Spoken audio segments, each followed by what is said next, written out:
is TWiP. All right, folks, it is time for TWiP Pro Photo Critique number 153. This topic was open general. So let's dive in. Did you see any in this crop that were particularly interesting, Troy Miller? Yes. There's I'm looking at two of them right now, and it'll come as no surprise that they're monochromatic. Really? I know which ones you're talking about. I know exactly what you're talking about. I have two. Yeah. That I'm hoping you will be the tiebreaker. I'm not going to tell you which ones they are. I'm hoping you will. Good. Your first pick will be my first pick, and then we'll just go from there. So we'll see. I'm going to go ahead and share my screen so we can dive in here. All right, here we go. We are inside the Founders Club photo critique area. Let's dive in. First one up is from, you know what? Let me reload this page just in case somebody snuck in under the wire. Just in case. And chat has permissions, right? So they can chat. Yeah. There's just the video and audio is off so that the chat can chat. Chatter's gonna chat. Just making sure, Zoom may have changed some rules somewhere in the background we didn't know about. Yep. All right. First up is Karen Sweeney. She says a photo from pre-you-know-what, a moment of time in Buchanan Street, Glasgow. Okay, let's take a look. Oh, this is great. Yeah, this is funny. You can tell. Because I'm rewatching Doctor Who. I'm going back and rewatching it. So I thought this was great. And I had to look twice to see if it was a real police box or if it was like a prop, It's real. I think that's real. Yeah, it's a real police box. And pre-you-know-what. Yeah, it's weird now. Isn't it weird to look at photos without anyone having a mask on? And it's just I have dreams. I have dreams that I'm out in the world, and in the dream I know everything is safe and normal, but I have this anxiety that I'm around people, and where's the mask? Yeah. So I think we all have that. Yeah. That's gonna last for a while. I have the same thing, and even when I'm out on my walk, and you pass people that aren't masked. I don't wear masks on my walk. I don't, and we have a scarf that's made for face protection. It's got a double thing, and we just pull it up as we ride by on our bike or we walk by, and then we just pull it back down. Oh, yeah. I cross the street. I'll just cross the street or walk, in the street, but I'm always like 20 feet away from people, no matter what. Right. So, yeah. But what do you think of the shot? On the merits of the shot? On the merits I think it's the critique topic. I think it's a really fun shot. It's these kind of shots I always love because it really sort of grabs a piece of history, and it sort of grabs.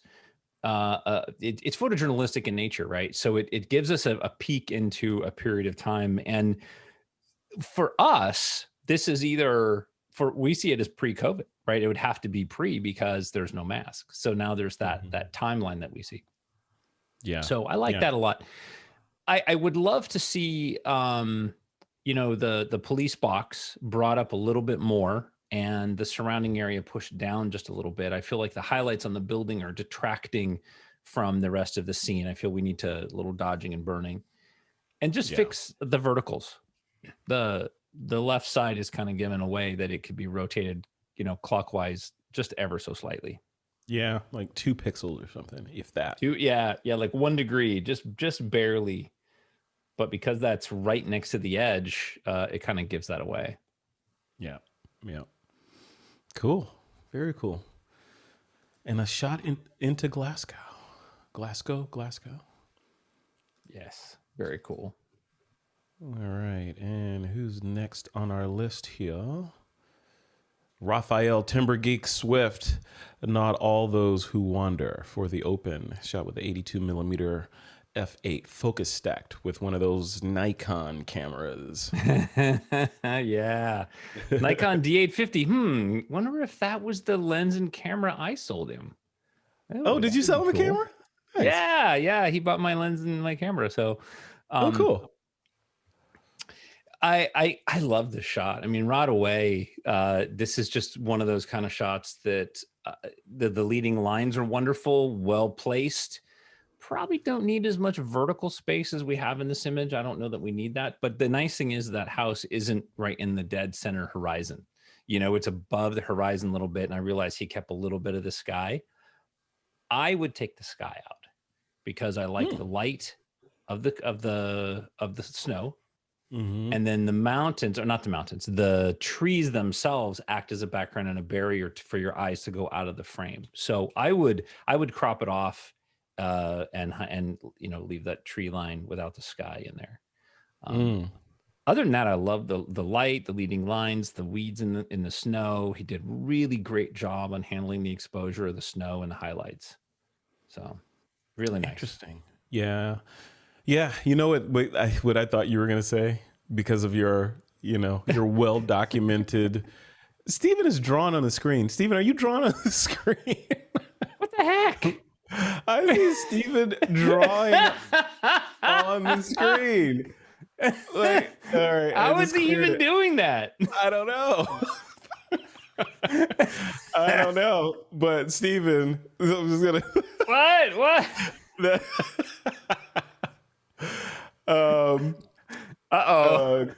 Clear all drawings. No, what I was gonna say is your ADD. How do you turn that off? By the way, I gotta be able to turn off annotation. I don't know. It's his cats. Well, he's driving. He said he sent me a message saying he was driving. So I think this is butt annotation happening here. No, I was gonna say, you see how the path doesn't go into one of the openings on the garage building there? It goes on this side of it. My brain wants the path to go into the building. Yeah. Like, why did we miss the building? I want to go into the building, right? So yeah, it's funny. I didn't even see that until you pointed it out. I don't think that that's a huge player in this particular image. I think this image is really wonderful the way it is. I will say, and I know it seems very classic Troy, I want it black and white. I think in black and white, this image is really, really going to pop because the snow is going to stand out, the footprints are going to stand out, and the trees and the barn and the fence line are going to become secondary objects, right? Right now, the snow and the building and the highlights and the trees, like they're all in focus. They all compete for your visuals, your visual attention. Black and white. And then that snow and the path will be the hero. Yeah. I'm still looking in here on how to turn off annotation. I don't. I know, Steven, I know you're not doing this on purpose because you're driving, but something's going on here. Oh, wait, I think I found it. There you go. Disabled. I did it. Found it. Good. All right. Cool. There we go. All right. What does Levin say? If black and white, they have more ability to lighten the trees without making it look unnatural. Yeah. Yeah, absolutely.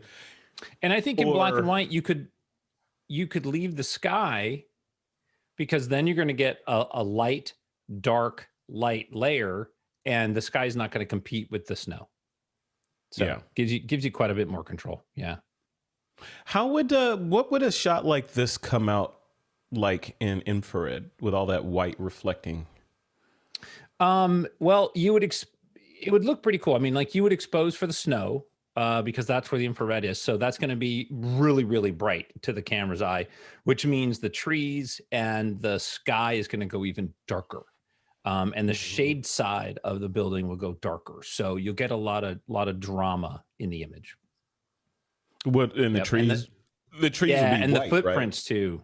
Yeah, the shadows in the footprints would go much deeper, much darker. Nice. Hey, something to experiment with. Yes. What is this? I wonder what this is. This looks like Texas.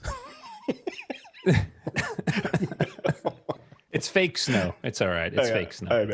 I know. I should joke about that. Sorry, Texans. I know you guys are literally in it right now. Yeah. Next up is Armando. Armando says this was in India, Pulicat Lake, Tamil Nadu, using another Nikon with a 7200 f4. TC. What is TC? TC 1.7. Teleconverter. Teleconverter. Okay. Teleconverter is not a good choice. 1.4 is much better at 340 millimeter. Wow. Let's take a look. Yeah. Wow. Yeah, that's great. Look at those colors, man. I know, this is so wonderful because of the compression. You know, that long lens and that compression is so nice. And I love how most of the flamingos are going to the camera right, except for those two on the left.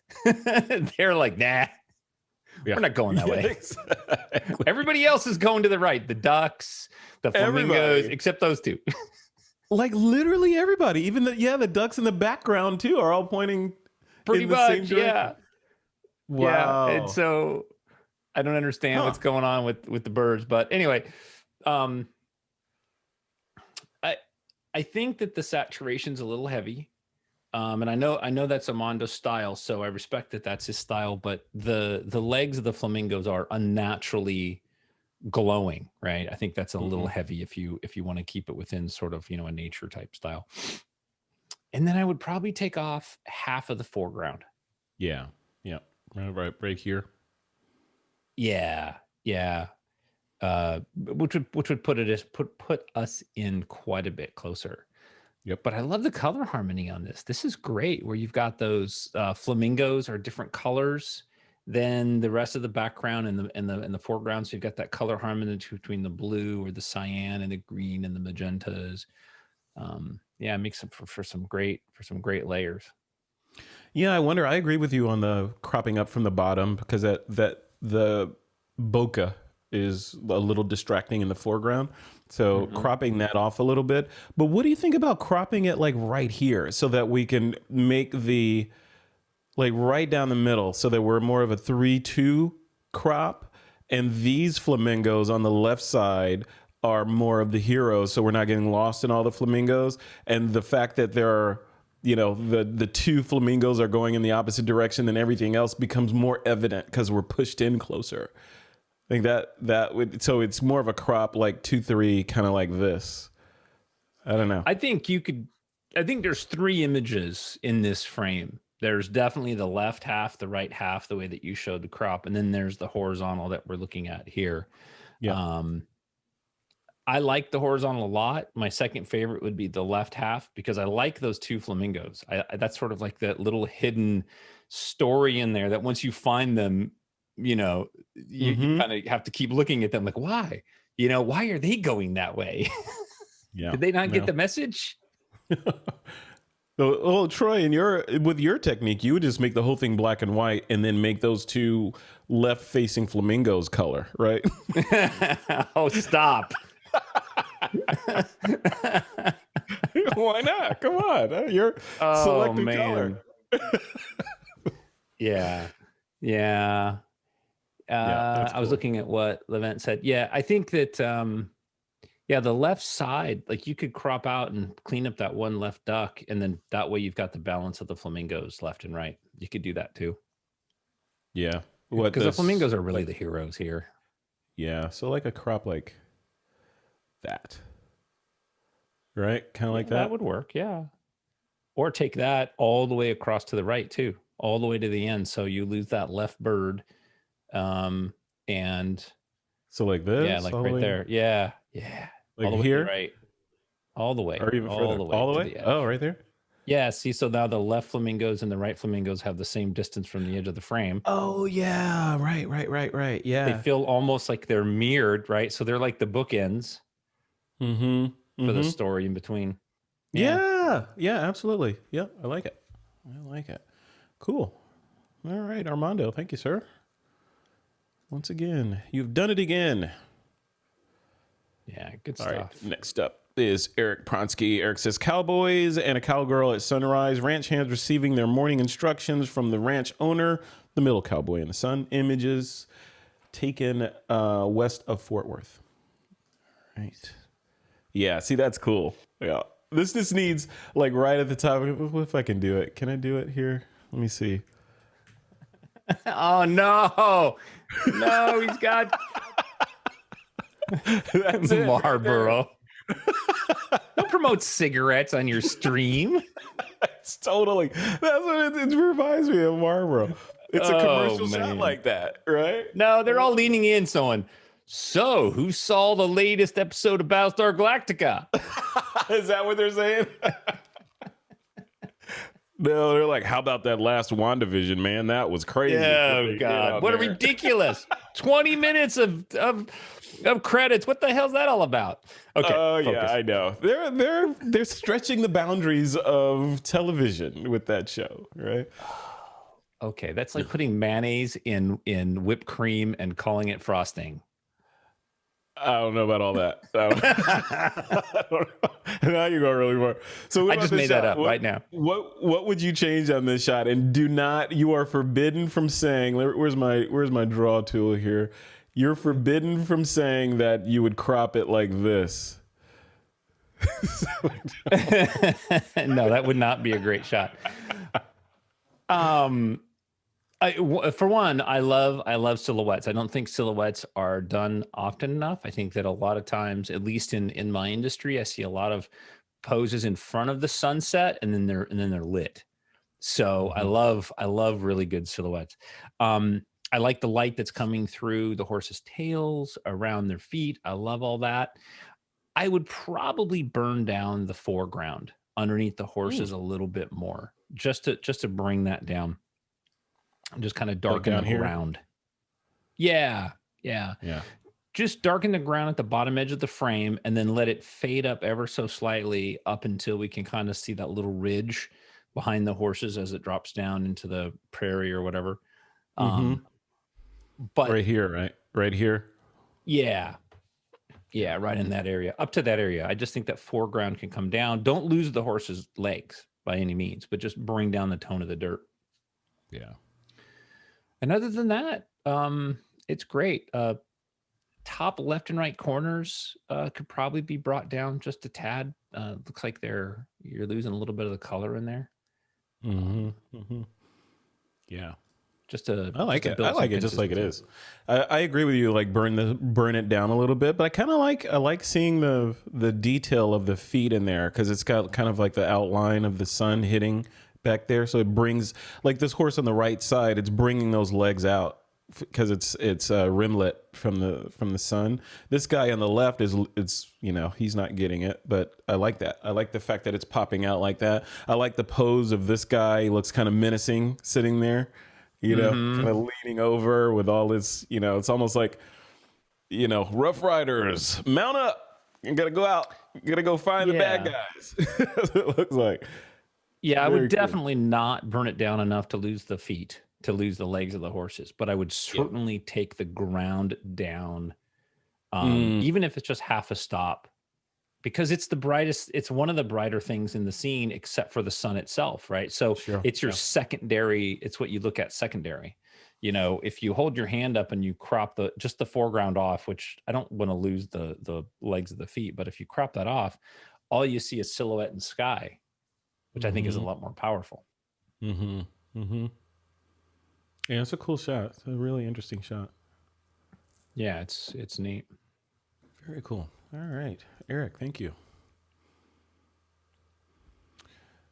All right, next up is Michael Rhino. Michael Rhino says a photo taken during a very early and very cold morning at Rocky Mountain National Park. Yeah, it's so nice. Yeah, I'm curious to see what you think about this. I like this shot a lot. The composition, I'm on the fence. I like the composition, and then I'm like, oh, the sun is off to the left and the tree's cut off. What is my subject of this shot? Or is the overall thing the subject? We've got a lot of foreground up here. Will we be better off without so much of that foreground up there? Like if we did a crop kind of like this on here, like that. Higher, like this. higher. Yeah, right there. There.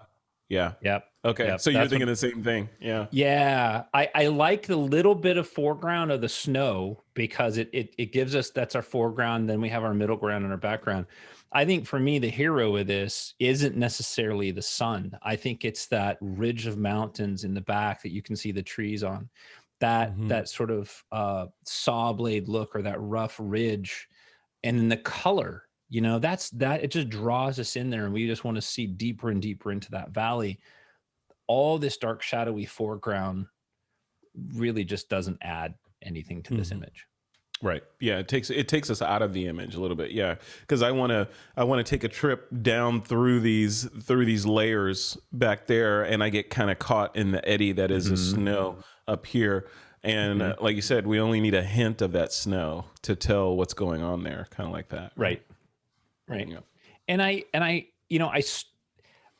part of me really struggles with the sun being so far in the lower left corner. But looking at it once it's cropped, I think that's very interesting, right? It makes me feel like sunrise or sunset. I'm gonna wait for it to come and arc across the sky. Having been in situations like that, I can relate to that. I like that. I think it feels good. Yeah, I'm okay with that tree cropped on the left. Yeah. I was curious about what you'd say about that. Yeah. So you're okay with the tree being cut? Yeah, I mean, the only thing I might do is I might pull in the right part of the frame ever so slightly, but I'd have to really crop it and look at it for a little while. Yeah, cool shot though. Very moody. Very moody. Yeah. Yeah, very nice. Very nice. And he gets up early. He does those early shoots. Dude, what do you think about this? So I was listening to this Tim Ferriss book, and he was talking about the Early Risers Club. Are you familiar with that? No. So it's a whole hashtag of 4:30 a.m. I think it's hashtag 4:30 a.m. or something, where it's a thing. People are getting up at 4:30 a.m. to start their day to squeeze some more hours into the day. And I'm like, man, I struggle with 7, and these now I'm up at 4. You're up at 4? Yeah. Well, you haven't gone to bed yet. No, that's the best part. What? Really? What time do you go to bed?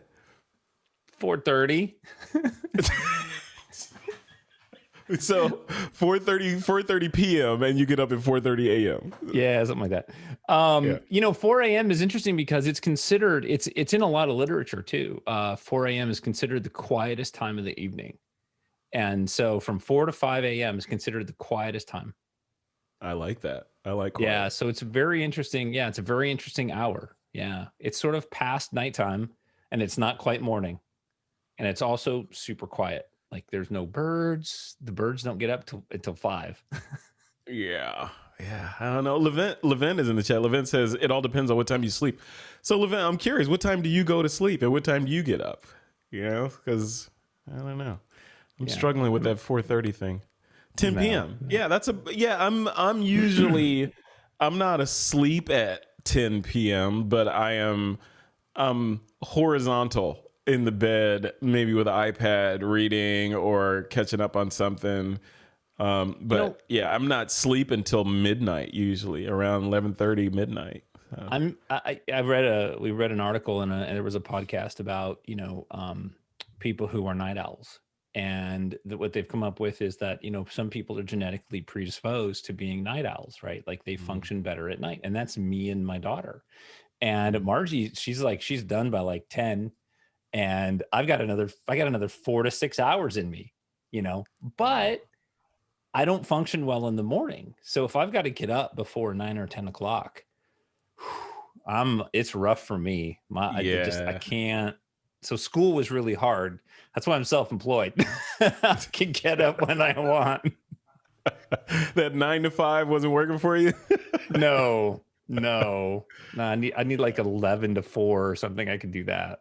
Yeah. Well, the world has changed. There's a lot of that going on now. So yeah. Well, cool. All right. Well, good shot. This was Michael Rhino. Thank you, Michael. Thanks, Rhino. Michael. Next up, he's been posting some great stuff too. Right, we getting a lot of good shots lately. Yeah. Nora Znotinas says, "Dancing up a storm, red-headed cranes starting their courtship dance as snow fell thick and fast." Let's take a look. Oops. There we go. I like this shot. I like this. I love this shot so much. I've always wanted to get shots of birds. I don't really, I'm not a birder, so I'm not a big fan of chasing birds. That's not my thing. But this in the snow and watching them do their dance and just being there, I just think that's so cool. Plus, it's just hard to do. I really appreciate this in monochrome. I love it in black and white. I think that it's fantastic. Yeah. Because it highlights the shapes of the birds. I do wish that we had equal space on the right that we have on the left. I don't want to see the left tighter. I would rather see the right looser. So I feel like I'm watching them from more of a distance, and I get a chance to kind of like I'm spectating, on what they're doing. Yeah. I'm guessing from a compositional standpoint, the rule of thumb is to leave some room for the actors on your stage to move into, right? So in this case, Nora left a little bit more space on the left hand of the frame than she did on the right hand of the frame. So the cranes have some place to move into. You're saying you like to see an equidistant space on either side? Yeah, I don't think this is a subject matter that requires, space for them to move into. I don't even sense that left bird is moving forward. I see that left bird as doing something, but I don't see them as like a car or somebody running or a vehicle, Yeah. that we have a sense of momentum. To me, I just see this as a frame, and I would like to see them balanced horizontally. I love the fact that they're on the lower third. So the composition is exquisite. This is fantastic. It's not too busy. The snow adds this amazing texture, and hides that background. It's really wonderful. Yeah, this is well done. I'd like to see this one big. Let's see what it looks like. Giant on the wall with a big black frame on it. That'd be killer. Yeah. Beautiful, Exactly. beautiful. Exactly. Thank you, Nora.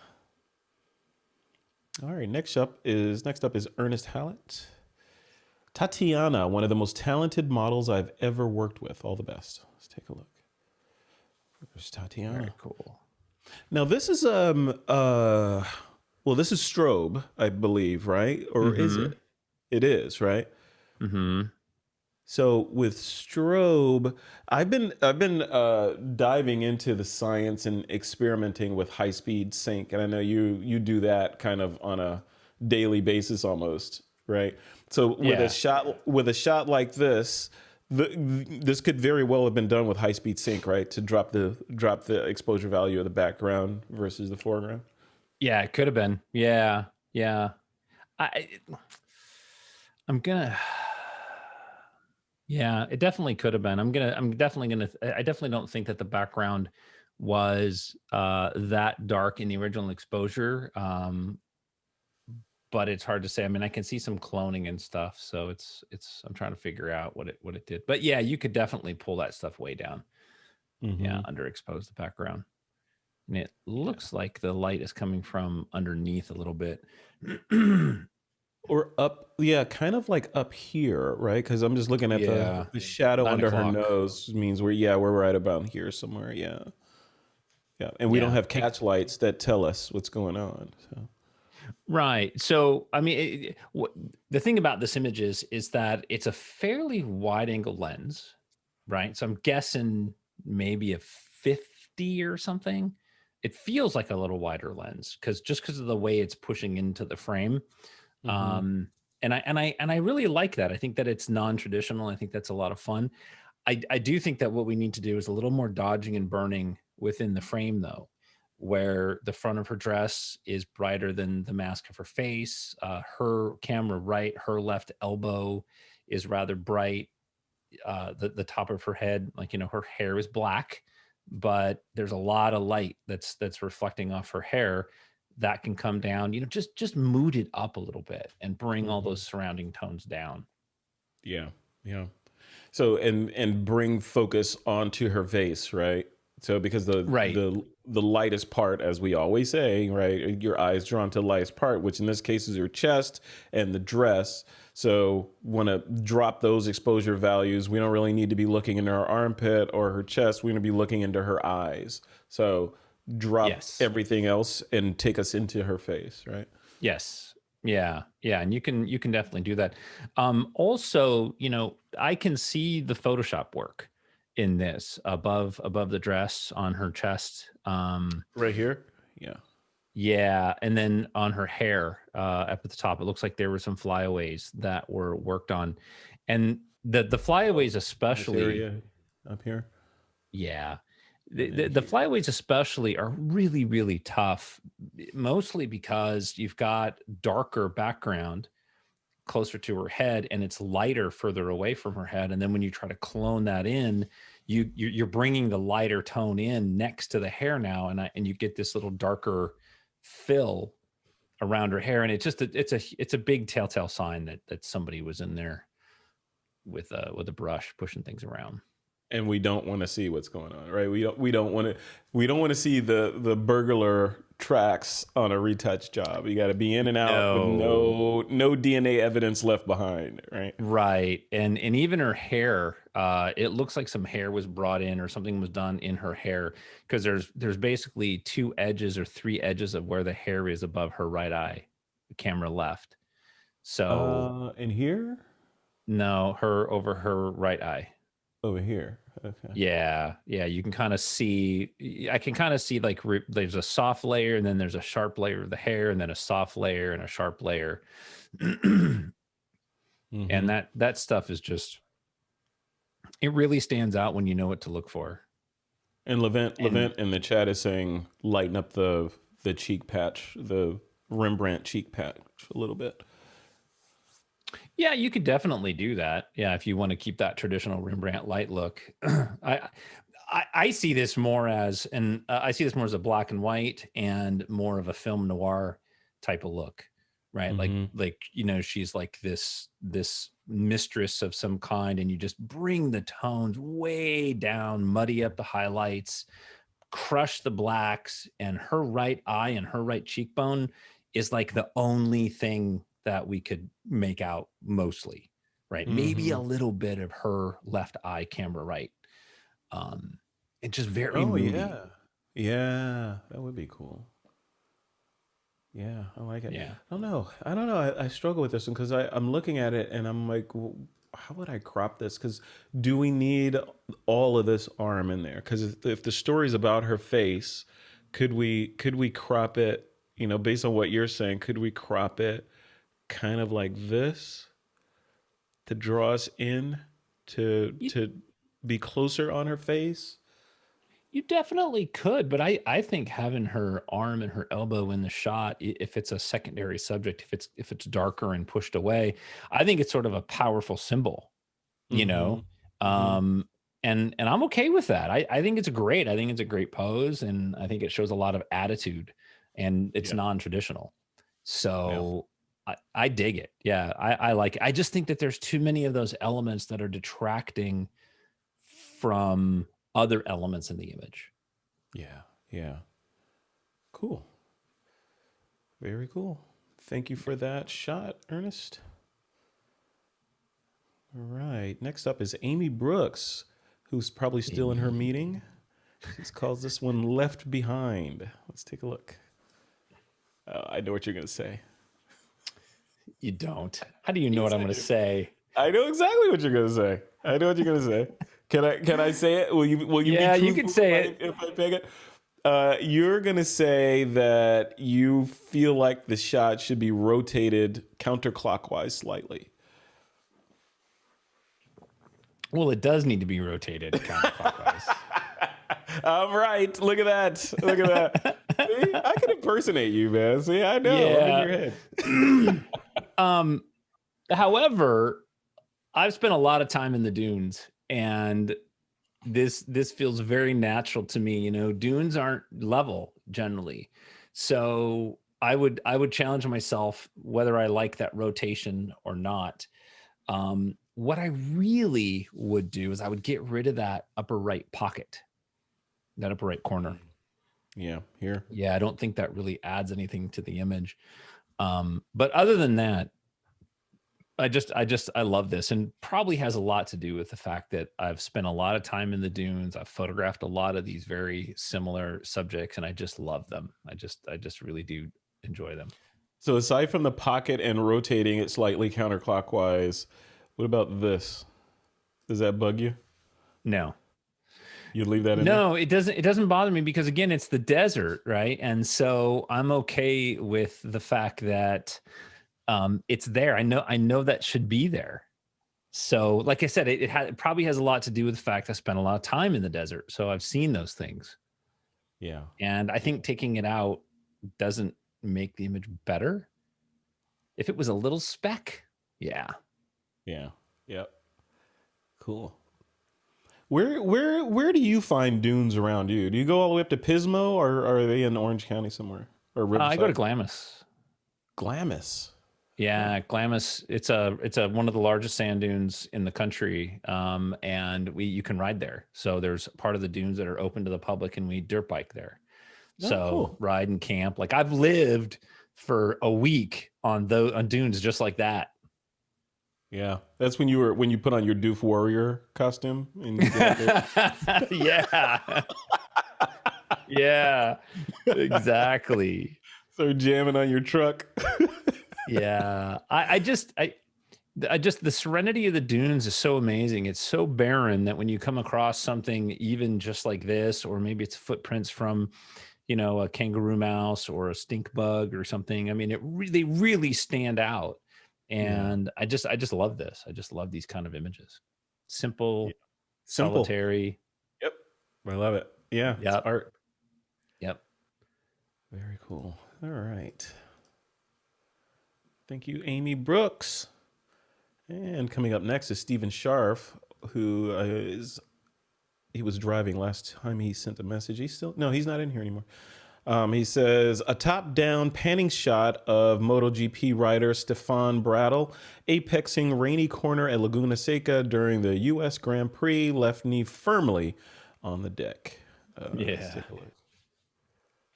Look at that. You ever done this? Have you ever done this? Lean a bike that far down that you were just... Yeah, in the dirt. In the dirt. And it doesn't count. I'm talking going 150 miles an hour on 2 gyroscopes. Well, I would almost suggest that dirt and street have their own risks, and making a 40 or 50 mile an hour turn in the dirt is as dangerous or more dangerous than that. You got trees and rocks and things around you, so they're equally scary. And they're equally fun. So, but like we were talking about in Nora's crane image, this guy is obviously moving from right to left, and Stephen has left a little bit more space on the left side than the right side to give the rider something to ride into. Right? You agree with that on this one? I do, and what I like about it is it's only a little bit more space. It doesn't need to be a huge amount of space. It just has to be the suggestion that they have space to ride into. Aside from, Stephen's technical excellence in this image, panning, the bike is focused from the front fender to the back fender. I really love the timing where the rider is looking through the turn. So, he's doing 100 plus whatever, and he's doing all the things he needs to do to control his bike, and he's looking down track. So he's looking through the turn, which I just think is awesome. So many of these you see with the bike, with the rider looking straight ahead over the handlebars. Yeah. So, and Levin says in the chat, I was just about to say this, he loves the motion blur on the ground. I like that too. The motion blur is really, really clean. Very clean. And the blur on the tires, the motion blur on the tires as well. The rotation of the tires is really, really, really solid. Yeah. What an easy shot to capture. This is just it takes no skill at all to capture a shot like this. No, I kid, obviously. This is fantastic. Having been a photographer for so long, when you go into another discipline, you may know your gear really well, but you don't know that environment. So like photographing concerts, photographing sports, it looks easy when you're looking at an image, no matter how good you are at your particular type of photography. when you step into another genre like this stuff's hard. Stuff's really hard. Yeah. Speaking of hard, my computer is throttling to 64% right now. My video's lagging. I have no idea why, but we're going to press on.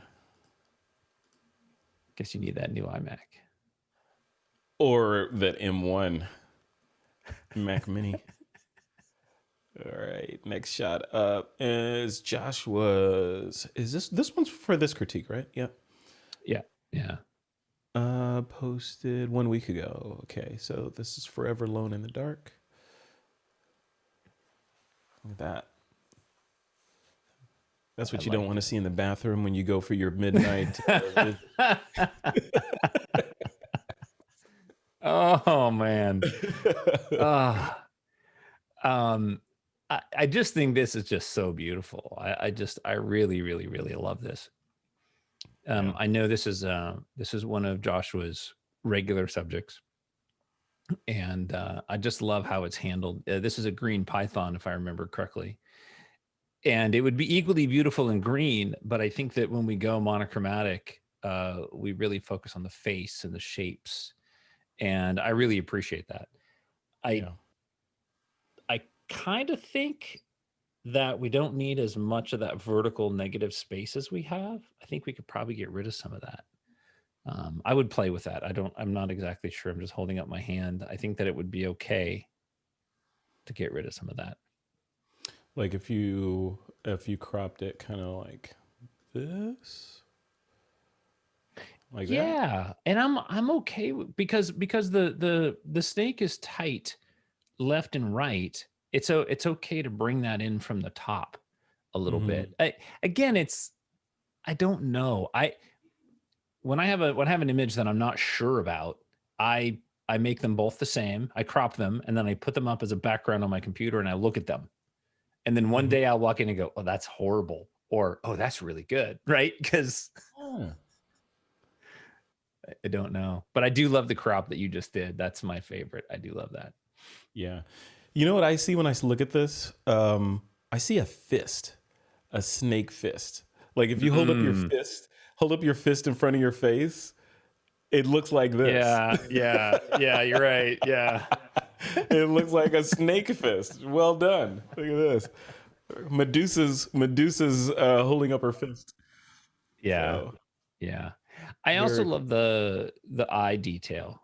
You know, how the eyes really popping out, how we can really see that, and that's not lost in this shot. And I think that's really wonderful.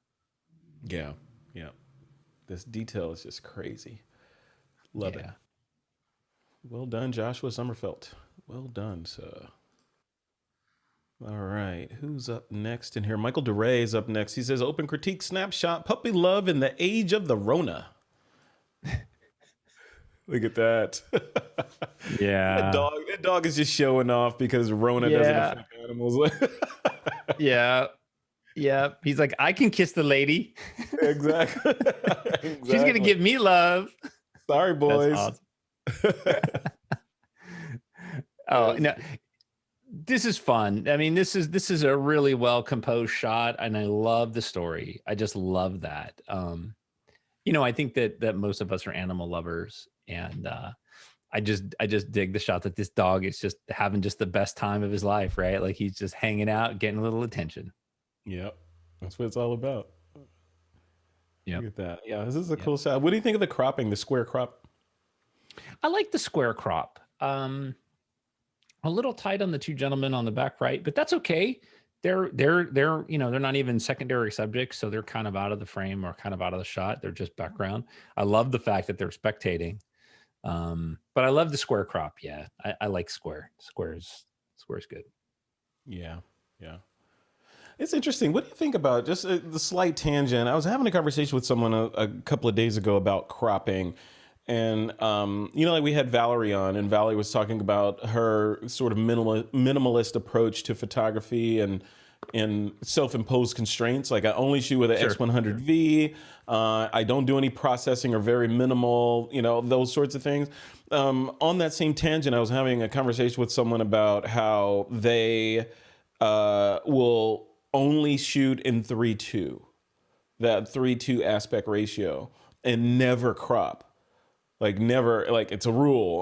Only cropping is cheating. And if you use a camera that shoots a gazillion megapixels and you crop in, you're not a real photographer. Like I had to take issue with that. I'm like, Yeah. like I understand self-imposed constraints. Sure, that's how you want to do it. It's like saying, you know what, I feel like I want to walk to work every day instead of driving because I enjoy the air and getting the exercise. Right. That's fine for you. But to say that people that drive are somehow unnatural. inferior. Yeah. I don't know. I'm just curious what you think about that. Do you, I mean, from my standpoint, it's fine. If you want to impose constraints on yourself, it's fine. But it should be all about what's in service of the photo. Like what makes the photo a communicator of the idea that you're trying to share with other people. What do you think? Yeah, do whatever you want. Like use whatever tools you want to do. I'm going to put words in sort of when we talk to Valerie. I feel, Valerie likes to minimalize the distractions in her image. She pays attention to the cars in the background. She doesn't want masks in her shots. Like she has this very intentional purpose when she creates her images, right? And I don't think it matters what camera you give her. Mm-hmm. She's going to shoot the same way. Yeah. Whether you post-process it and you have to convert it to black and white, or whether it's square or it's not square, because that's her style and that's how she visualizes her final, creation. So if you think giving yourself constraints to shoot in a particular ratio is good for you, go for it. Yeah. But I need my post-processing. I want that. The first 15 years of my career, I was stuck inside the square box of a Hasselblad and film. I never want to go back to constraints. I don't ever. We have so much power, and I'm totally cool with people that want to constrain themselves for whatever reasons. That's totally fine. But on my side of the fence, it just feels like we have so much power to do so much cool stuff.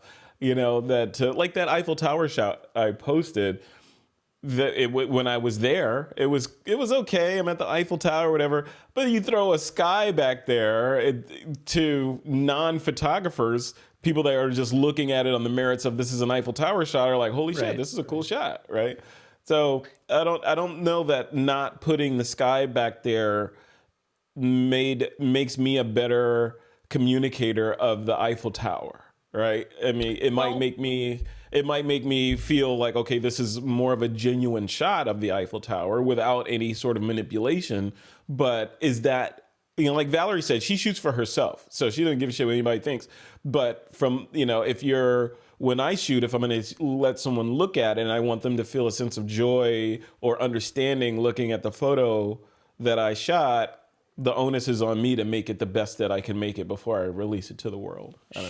Sure. And I think it's fair to say that if you go back to the Edward Westons and the Ansel Adams, they were manipulating their images beyond reality. They were going beyond their constraints. I mean, Ansel Adams, pre-visualizing Half Dome or El Capitan and shooting with a red Retin-A filter to bring out the striations in the rock and darken the blue sky. That's not out of camera. That's he manipulated the scene, and then his post-processing methods, because he wanted to translate that image to his viewers the way that he saw it in his mind's eye. Yeah. That's what we do as visual communicators. So, back to your original question, I don't care what you do. Just do whatever you want to do. Just don't impose your constraints on other people.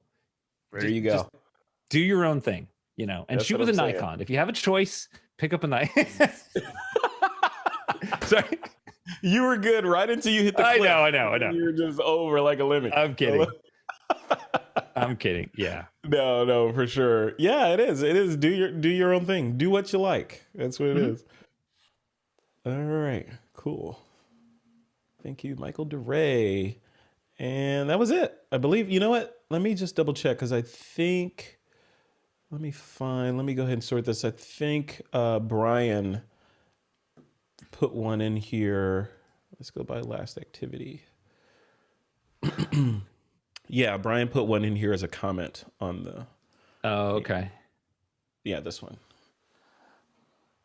Cool. Yeah. Now he showed this one at our member mixer. What do you think? I love the image. I love the color palette. That's just such a wonderful mix of colors. It just, and this is the post-processing thing for me, is that I'd love to see some more light in her face, which can easily be brought up in post ever so slightly, and just that lower left corner of the car, maybe the top right corner of the car, bring that down just a little bit. It's white. It's a white car. We don't want to make it go, gray by any means, but to definitely just make sure we bring some brightness into her face.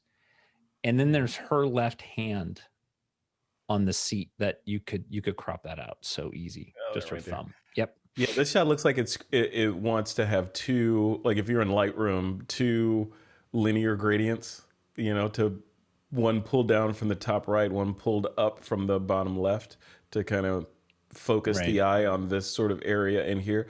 The other thing I was looking at was just in her eyes, so the retinas, now that we have the power, I mean, we've had the power for a while in Lightroom to be able to, or Capture One or whatever you're using, to go in and bring up the values of the eyes just a little bit so we could get more of an idea of the color of her eyes. I'd want to see that, because again, you look at a story like this, blonde girl, red dress, blue car. I think the eye color is kind of a player in here. I want to see that. I want to see a little bit more of what her eyes look like. And you can easily do that. I think her eyes are blue, but make it a little bit more obvious. You don't have to make her look like she's a vampire with glowing eyes or anything. But no. Just bring them up just a little bit, just so that we see the color. Yeah. Just the mask of her face, and it's not hard to do in any of those applications. Just a radial gradient, even circular radial gradient on her face, bring that exposure up ever so slightly, just to bring a little bit more excitement into her eyes. Because like right now, her right shoulder, if we just look at her right shoulder is brighter than the mask of her face, right? And so we're always gonna be drawn away from her face. So. Yeah, I think you're right. So on this, like here, get rid of that little distraction on that side. You could have killed that. And then like you're saying on this side, kill that as well, right? So crop in to get rid of. So would you crop in to get rid of that? Because if you crop in too far, you're gonna lose a lot of the shot, right? I would crop the right. I would crop a tiny bit from the right. I would leave the left. I might crop the left just a little bit, so the steering wheel distance to the left of the frame is the same as it is at the top of the frame. So you could crop in a tiny bit on the left. Like this, like that, right? Or actually, too tight on the top, but yeah. Yeah, kind of like this. Then. Yeah, yes. And then just lose that finger. Right there? Yep, just lose the finger. Yep. Yeah. Perfect. Okay. Yep. And that's, that kind of goes back to our last little conversation, is that, doing that in camera would take an infinite amount of time. And if this is a set, then you have that infinite amount of time. But I'm going to suggest that most of the photography that we can create, you don't have an infinite amount of time. Yeah. To move a hair or push in a fraction of an inch to crop something out. That's where post comes in. Doing it in post is amazing. Yeah. Well, speaking of post, Levin is saying maybe redden her lips a bit. Yeah, I agree with that. Maybe like her lips, her fingernails, and her dress should be really close, I think. I mean, they don't have to be, but I would like to see that, like really close. It could be. It depends on if this is a shot for you and you hired her as a model to be in there, or if this is a portrait of her. She did not put on red lipstick. Yeah, she put on more of a flesh tone lipstick to match her makeup. So depending on the use, definitely. Yeah. Yep. Cool shot though. Good job, Brian. Yeah. The color harmony is great. I love that the blues, cyan and that red. Yeah. Yeah. No, for sure. Yep. I dig that. Let's go out of the out of the Founders Club and see if anybody posted anything into the critique area, the old critique area. Oh yeah, yeah. You haven't removed that yet. So not yet. Sort by date created. Aha! Mark Harris. There's another Brian Fisher in here. Oh, we got a couple in here. Look at that. Oh, so just those three. All right, let's take a look. I think it's just those three. Let's see. Anybody else down here? yeah, looks like. Is this Warbler new? 1 day ago, cheered. It was posted 5 days ago. So this is new. That's new. We got a ton in here that are new. So this is the last one. I remember that. Oh, okay. Yeah, you got to move that. You got to pull that out, right? I am. Yeah, I got to kill that. I got to kill that area. All right. Let's wait. What did Mark Harris say? He said, disappointed Sanderling for the open topic. These small shore birds were along the water's edge looking for food. Unfortunately for this one, was finding an empty shell. Yeah, story of my life. Look at that. Look at that. Disappointment. This is a fun. Yeah, this is a really fun shot. You know, I like the timing of the footstep. It doesn't feel sharp to me though. I don't think that the bird is sharp. I don't know where it is sharp. But we have distracting elements in the foreground, so it's hard to see. There's a lot of stuff going on in there.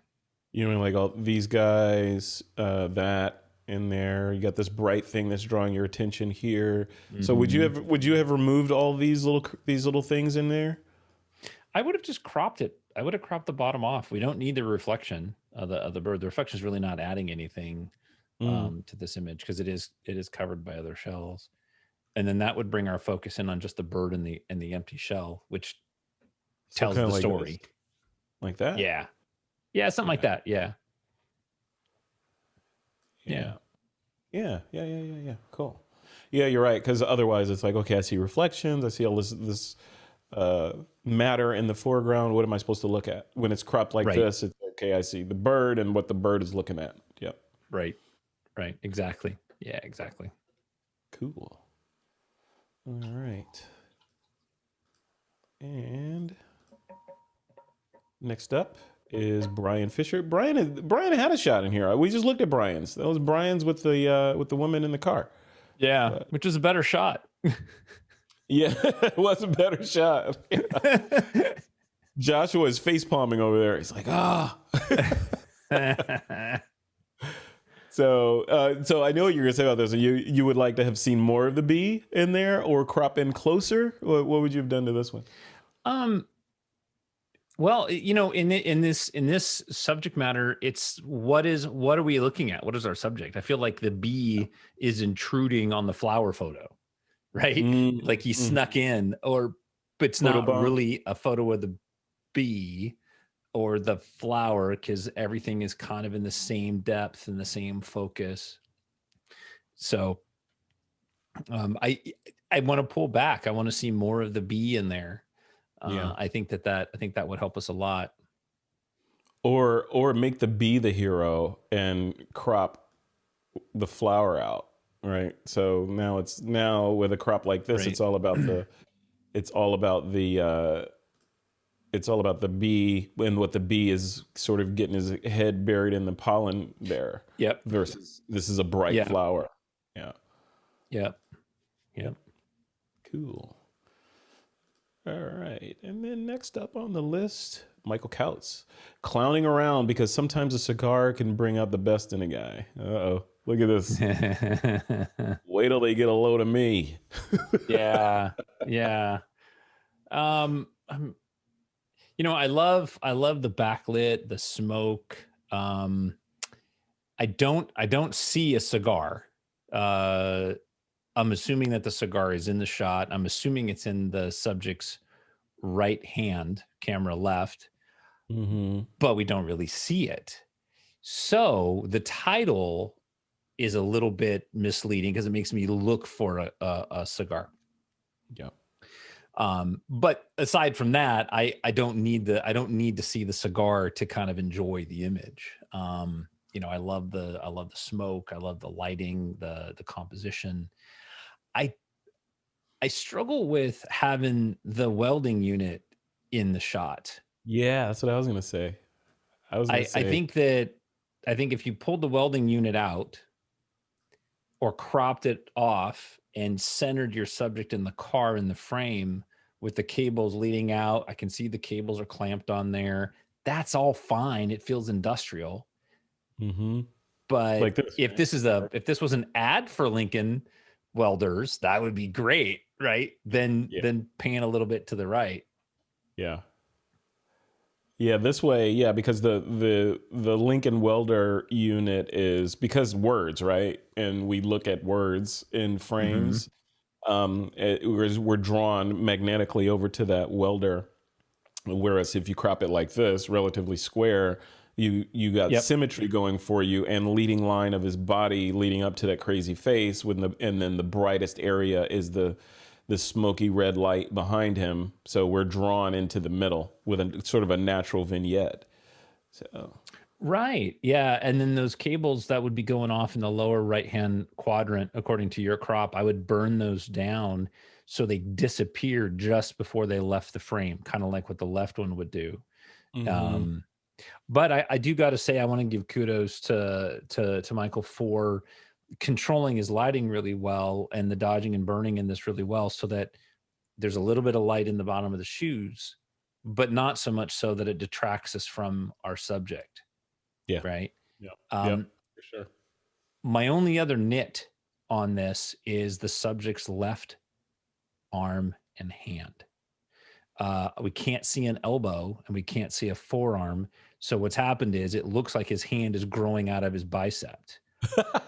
See, I would never have thought that. Yeah, but I see Yeah, it. it's just Now you're that you say that, I foreshortening can't that. unsee it.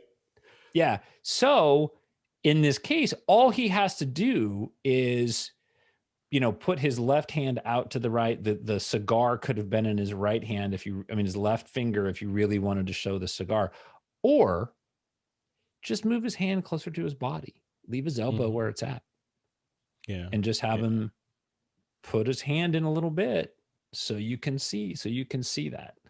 Um, but I love the tone and the mood, and it's really cool. It's really well done.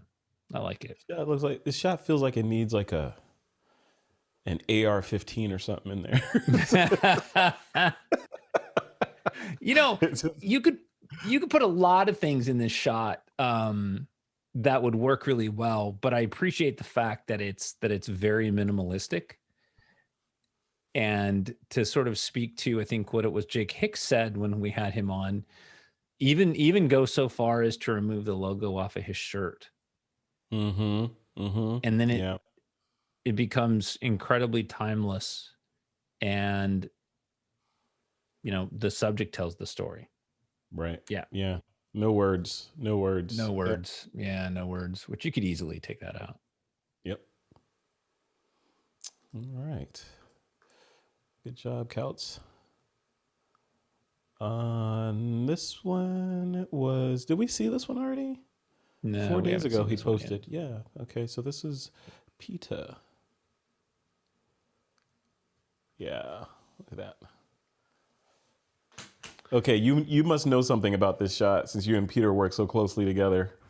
Either this shot was processed with a Troy Miller preset or something. So spill it. I don't know. I know that he put some kind of softness on here. It may have been one of my styles. I don't know. I do love the mood of this shot. I think that it's amazing to see all these masks and to see that gentleman working on them. It gives me a sense that like this is his art, this is his workplace, this is what he does. Yeah. So, you know what would have been interesting on a shot like this? To have this guy at the table working on these masks, but he's wearing a COVID surgical mask. yeah, I could see that. Yeah. That's cool. Yeah, I love this, and the colors. I love the colors in here. I love the muted color treatment of this. It looks very cinematic, less photographic and more like this is a frame from a movie. Yeah, I really do like that. My only nitpick is, and I don't, I mean, you could do it in post, is that roll of sandpaper that's right below his right hand with Hmm. the purple rubber bands on there. Yeah. I just wish that was gone. It's This yeah, this thing right here. yeah, that's a roll Yeah. of sandpaper. Oh. It's really the only modern thing in the entire frame. He's got his little chisels, he's got his wooden hammer over on the left. It looks like there's a hilt of some kind of knife in the back. There's all these items over on the right. And then there's this roll of very modern, granite style sandpaper with rubber bands on it. Yeah. Takes you out of this was shot in the 18th century, right? Yeah, this was shot on Kodachrome when he took his world tour back in Yeah. 1965. Yeah, and again, it goes to what Jake was talking about, right? Making frames timeless. Right, but if you don't know that that's sandpaper, it might not feel modern to you. But I know Sure. exactly what that is, so it draws me out. So And this bowl of over on the right here, what is that, edamame or something in there? I don't know. Maybe it's to make the room smell good. I don't know. Yeah. But cool shot, Peter. Yeah, Peter's going stir crazy not being able to travel. yeah, All right. And then Michael Brown has a yellow rumped warbler for the open critique. Let's take a look. I like it. Look at that guy. Yeah, it's fun. It's fun. It's a little Little hot. chicken McNugget. Yeah, it's a little hot. The exposure is a little bright, and then the post is competing with our bird. Just Hmm. really light in the frame matters so much Yeah. where it's at. Yeah, no, And absolutely. Yeah, because our eyes are looking at right here. We go straight there. Well, the bird, of course, because that's the important thing. But these two things are competing with each other. So knock this down a little bit. How would you knock that down? Would you just vignette the bird, or would you be more precise with like color range? I would be more precise to bring down just the post. I'd probably do it by hand. Mm, You know, I think it's really important that if you get a chance, look up museum paintings, look up paintings, look up art, or when we can go to museums, look at museums. You would never see an artist paint the post as bright as the main subject right. because it's controlling light, right? I mean, Michelangelo and Picasso and those guys were, when they painted, they were masters of building light into their imagery to draw our attention and keep our focus. Wherever in the frame they wanted us to look, they painted in light, and this draws us away from the bird. Yeah. Picasso, Bob Ross, all of them. Bob Ross, yeah. The happy little trees. Cool. I like this shot a lot. I like the yellows. I was thinking, well, I want the yellows to pop more, but I actually like it like this. I agree with if bringing the post down a lot. Aside from that, I think he's got the correct amount of vignette on there. I like that. Mm-hmm. But it's Mm-hmm. just that post. That post is trying to upstage the bird. Yeah, and I think the bird is overexposed, maybe half a stop. And if you brought that exposure down, the colors will saturate better as well. So when you Mm-hmm. overexpose, you lose saturation. So that Yeah, yellow is clipping from what we're right able to here. see, on the web, but it's definitely Yeah, clipping. So yeah, yeah, it's yeah. overexposed. Yeah, Cool. cool shot though. All right, and then Lamb is up. And Lamb says, my entry for Photo Creek 153. While I was having lunch alone, the boy came to my table with a plate of food and asked, excuse me, sir, may I share the table? Let's see how long is this story? Oh, I can't read all that. So Oh, you yeah. guys can read that on the site. Okay, here we go. What do you think? I think it's fun. I think it's a neat intro into life, right? Like everyday Mhm. life, things that are going on. You've got the people in the back left corner. He's got his arm up. He's talking. The kids watching something on his phone. I dig that. I mean, those are the fun photographic or photojournalistic moments of our day to day. Yeah, yep. And he captured this memory. I like Yep. that. Yeah, it's so interesting. On the four corners of the globe, kids are all the same. You know, this is my Yeah. daughter doing this. She's doing the exact same thing yesterday, you know, with her iPad, sitting there eating, looking at stuff. Yep. Love it. Cool shot. Thank you, Lamb, for sharing this. And are we at the end of the road? Yeah, that's the end of the road. So. Yep. So what is your favorite out of all these? Oh, you said you had one and I was going to be the tiebreaker. Yeah, no, I'm gonna let you tell it, and then if I agree, then that'll be the tiebreaker. Oh, if you agree, okay. Yeah. Let me go back in there and look at them. It's definitely between. Hang on, let me go in there and look. It's definitely between Joshua's snake and Amy's sand dunes with the little twig, you know, the branch. Those are two of my definite favorites that are in there. Really? Ah, see, that's my favorite was, let me bring the screen share up again. This one was my favorite right there. Yes. Okay. So I have three favorites. I had to get in there to look. Yeah.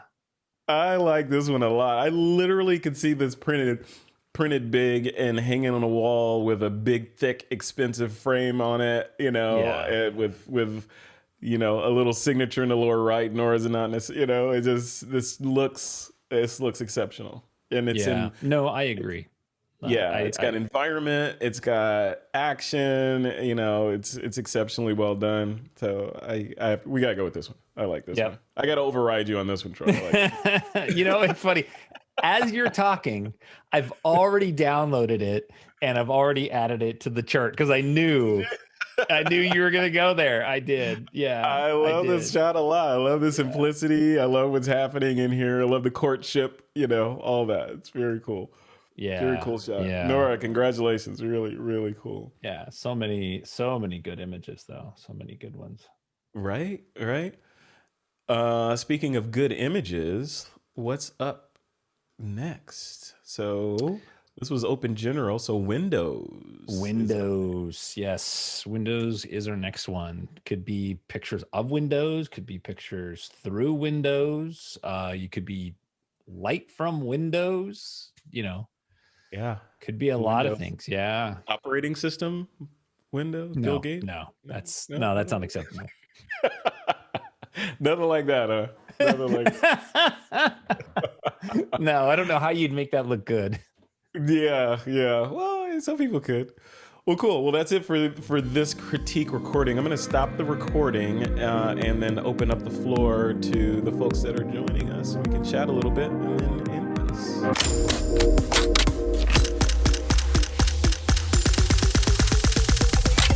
This is TWiP.